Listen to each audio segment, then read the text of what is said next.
Let's talk boundaries. So first off, in America at least, boundaries is one of the most misunderstood concepts that there is, except for the concepts of punishment and reinforcement, which I'll do a video later on the criminal justice system and why it's failing. Boundaries is probably the most misunderstood concept that I know. The first thing is we try to set boundaries for others. This is something we do for children before they have a fully developed prefrontal cortex. Now, we can argue about when you should start setting boundaries for yourself because you start developing the prefrontal cortex at about 18 months of age, but it's really not there enough in order to actually understand cause and consequence and therefore know how to set your own boundaries until probably your mid-20s.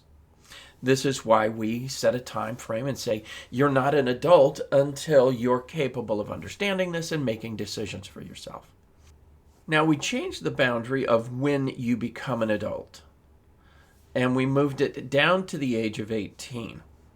And we did this primarily so that we could send people who were before that identified as children, we could send them off to war.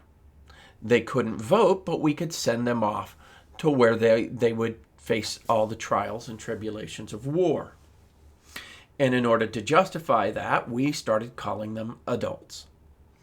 So we can look at when we want to go ahead and say somebody is capable of setting boundaries for themselves. But the truth is, teenagers and that have a relatively good concept of what time is, and therefore they can understand some properties of cause and consequence. So we should start encouraging them to set adult-type boundaries. They will still have some restrictions, and that put them on them by parents and society because they will struggle, but this is where they should start. As an adult, you should be setting boundaries for yourself, not for others. Well, why is this? Because as soon as you try to set a boundary for someone else, you can't talk to me like that. You've now created an expectation that is outside your control.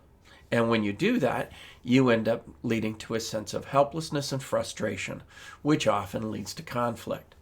So we set boundaries for ourselves, not for others. Now, here's the other thing we need to remember. When you set a boundary for yourself, you're not doing it so that you're safe and okay. Maybe you can do that, maybe you can't. The truth is we can't always be safe in this world. What you're doing is saying, I'm going to take charge of my part of the environment. So I'm going to go ahead and say, I'm not going to be around you if you talk to me like that. Well, you can decide where to be and where not to be. You can't control what somebody's going to do while you're there, but you can control whether or not you're there for them to do that to you. So this gives you actual power in your life to create and maintain your environment.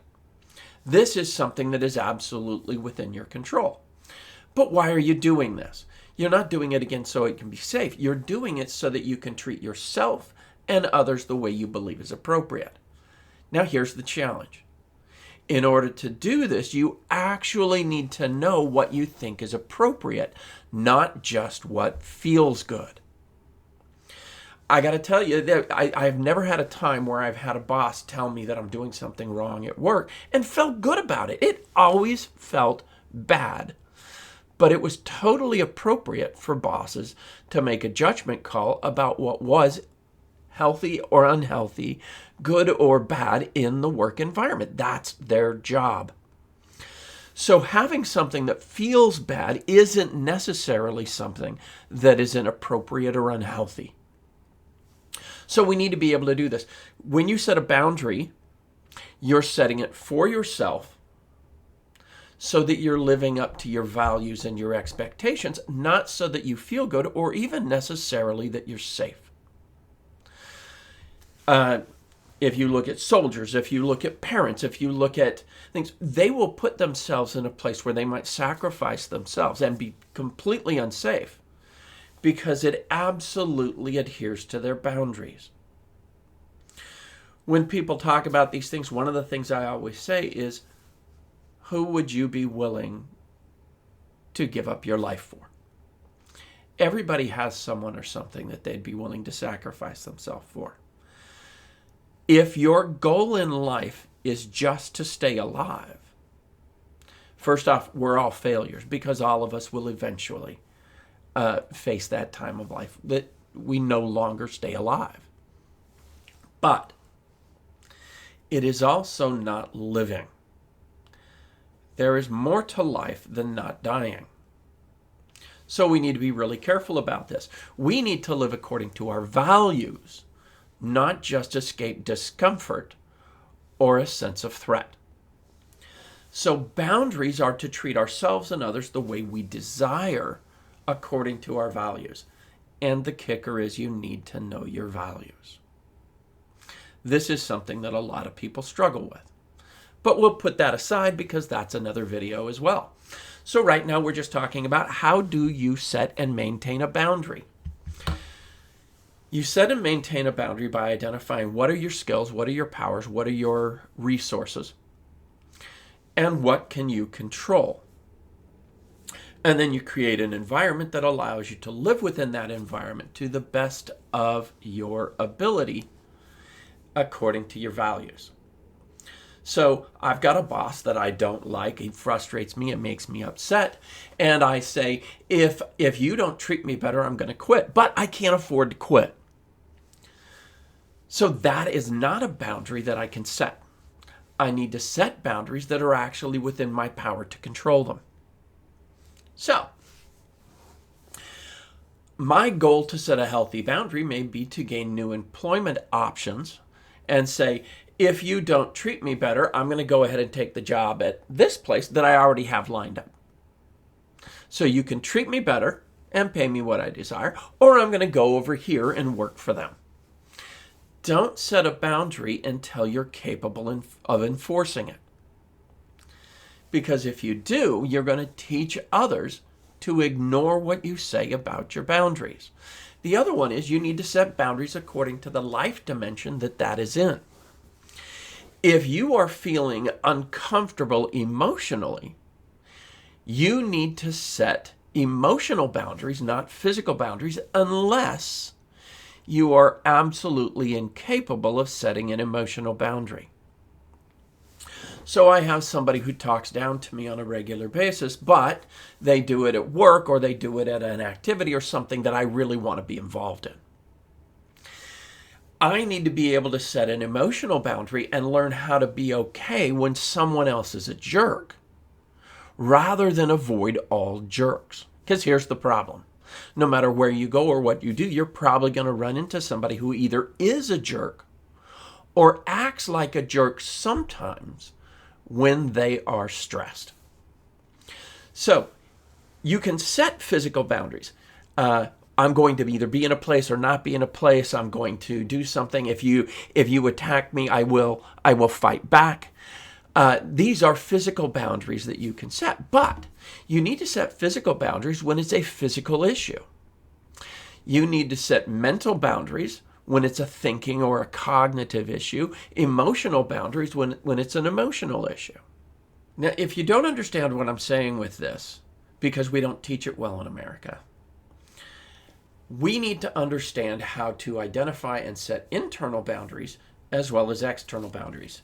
In America, we try to handle everything as if it's physical, and it's not. If you're having a challenge with emotional boundaries, then we need to know how to communicate and set emotional boundaries with others. One of the ways we can do this, we're going to need to study on this if we don't understand it. One of the best books I've ever read for this, New Rules for Marriage in the 21st Century by Terrence Real.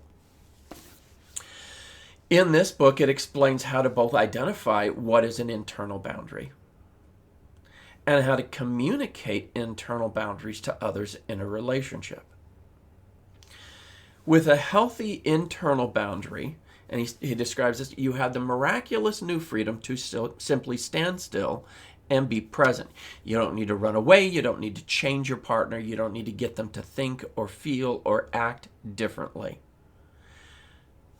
Having an internal boundary allows you to regulate yourself mentally, emotionally.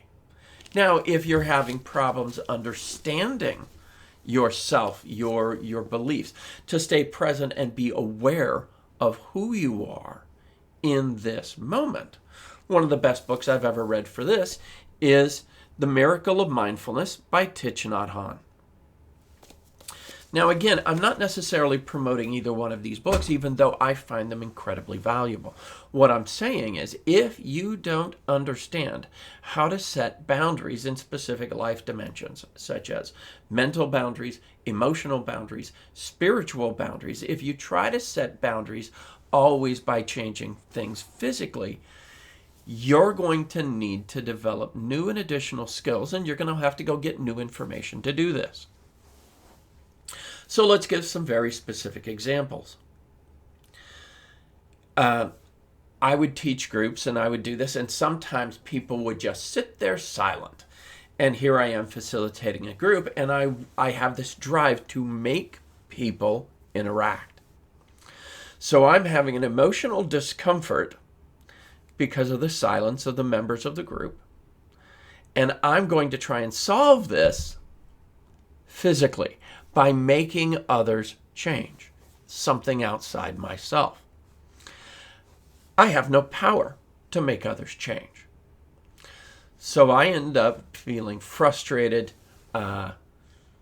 less capable, maybe even incompetent at times. So what I learned to do was simply use the silence. I would go ahead and propose a question or an idea. What do you guys think about this? And then I would pull back, get into a relaxed position, take a deep breath,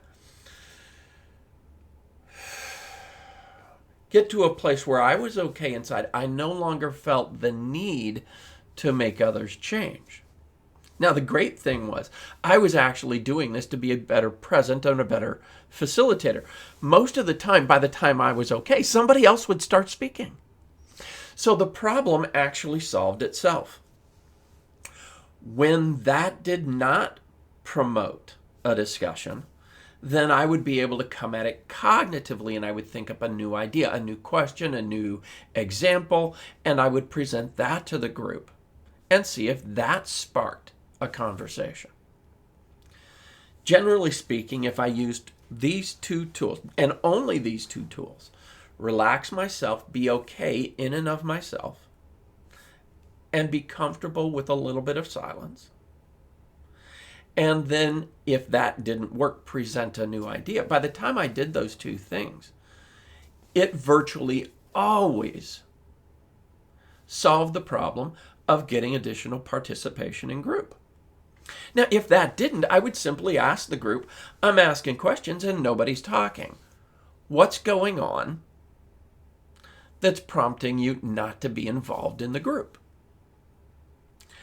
Between those three tools, silence and calm, asking things in a new way to promote involvement, and by asking them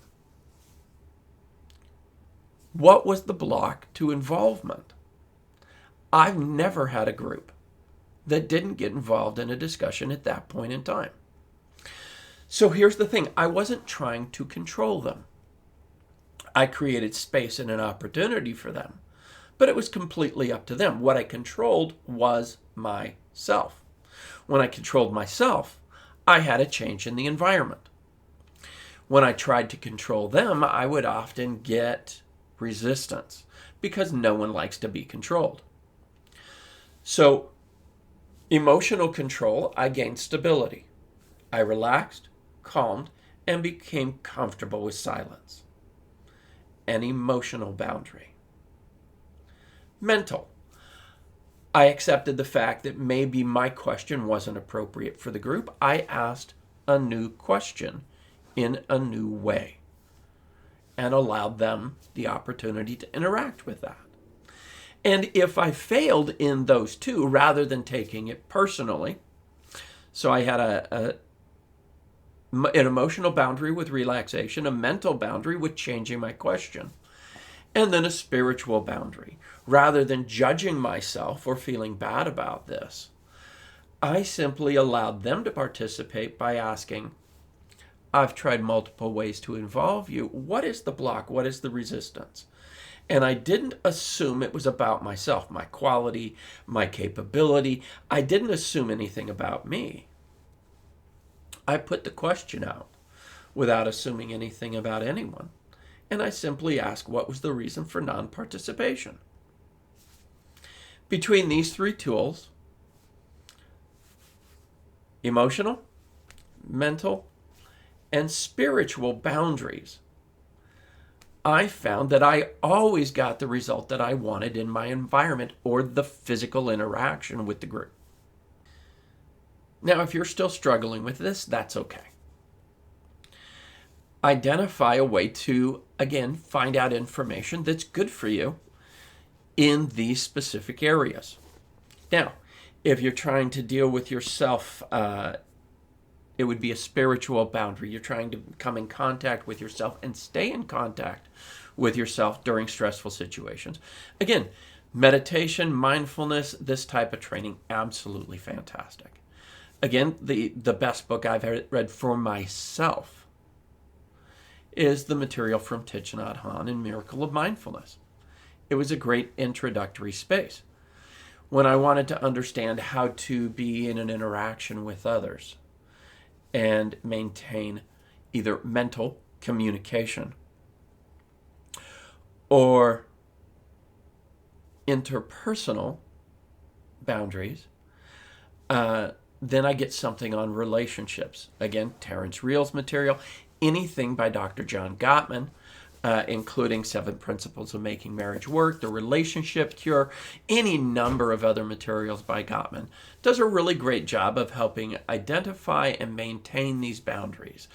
Boundaries that are negotiable and boundaries that are limits. They're absolutely non-negotiable. Again, identify where you want to be better, study on that, and practice those skills until you become good at them. But again, boundaries are not to control others, they're to control self. Boundaries are not to make other people treat you in a way that you like. Boundaries are about being able to treat yourself and others in a way that you think is appropriate with your values. One of the things you may choose to do is not be around or not be in a relationship with people who don't respect you. That is not controlling their behavior. It's controlling yourself and your environment. When you do this, you actually may find that you're able to be around things that before were overwhelming quite easily, because it's not about you. Somebody else having a bad day doesn't mean that you're a terrible person. Now, I'll give a specific example of this. When I was in high school, I was a very skinny child. One of my friends made jokes about the underweight me, and we made some songs and stuff like that, but I was about 5'11", and a half, and I weighed 142 pounds. I was a very thin guy. I had somebody at that time become upset at me about something and call me fat. I was able to laugh, and I thought it was completely humorous. And I said to them, I don't think it's me you're angry with. Because I recognized there was no way that anyone would consider me fat. Now, then I had my car accident at 37, and I put on 50 pounds in 90 days. And I have struggled to try to keep my weight down since. So, instead of being 142, at 37, I was the most I'd ever weighed. I was 175, and I went from 175 to 225 in 90 days. So then I was hanging out with my brother, and he said something, and I said something about being chubby, and he said, "You're not chubby, you're fat." Now, at first, I just said, "That's not nice, you shouldn't say that," and he came back with, "Well, you are fat." And I just got "You shut up!" And I became very upset. Now, again, it was the same words. The problem was I identified myself as having a problem, being less than, not as good as anymore, because I suffered from this. So the problems wasn't the external, the language. The problems was my belief about self. When I identified myself as being less than or problematic because of this weight, those words, which before were just humorous, were now very painful. Now, do I think he should have said that? And the answer is no. And the truth is, he's a great guy. I didn't realize all the things he was going through at the time. But the truth is, I don't have a mean person in my family. I have people who become uptight, frustrated, arrogant at times when we're feeling this. And when we do, we sometimes say things that we don't mean, or we wouldn't say at other times because we are actually loving, caring people. But at this time, he said something, and I didn't like it. I had the power to get up and leave the room. I also had the power to be okay and recognize that what he's saying says more about him than it does about me. Yes, it's my weight. But him saying it, attacking somebody about a physical feature, that says more about the person saying the comment than it does about the person who's receiving it. But if you're incapable of maintaining stability at this time, the thing that's absolutely within your power is to get up and leave. Now, I'd already tried setting a verbal boundary or a mental boundary by saying, don't say that to me. But when that was violated again, what was within my power was to either be around that or not be around that. Now, the truth is, as soon as he saw that I was really upset, he stopped. So was it effective? Yes. What would have been more effective is for me to be able to remain calm and say, I'm not going to be talked to like that by you or anyone else, and leave the room until he was no longer around. That is healthy boundary setting. Now, when we try to set all boundaries as physical, I'm going to change his behavior. We're going to find that what we do is we create problems and conflict when there doesn't need to be any. Are there times that we need to actually set physical boundaries? Sure. I remember being jumped one time when I was out running with my girlfriend's little brother. He was 13, 3 guys jumped us, and we ended up getting in a fight.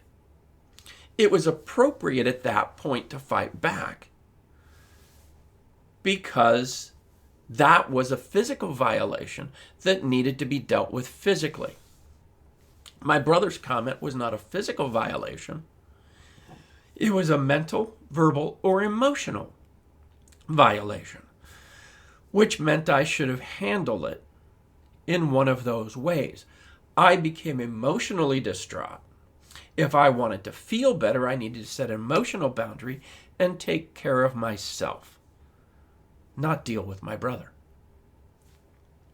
Do I do this? Sometimes. Other times, I still need to work on this. And I do.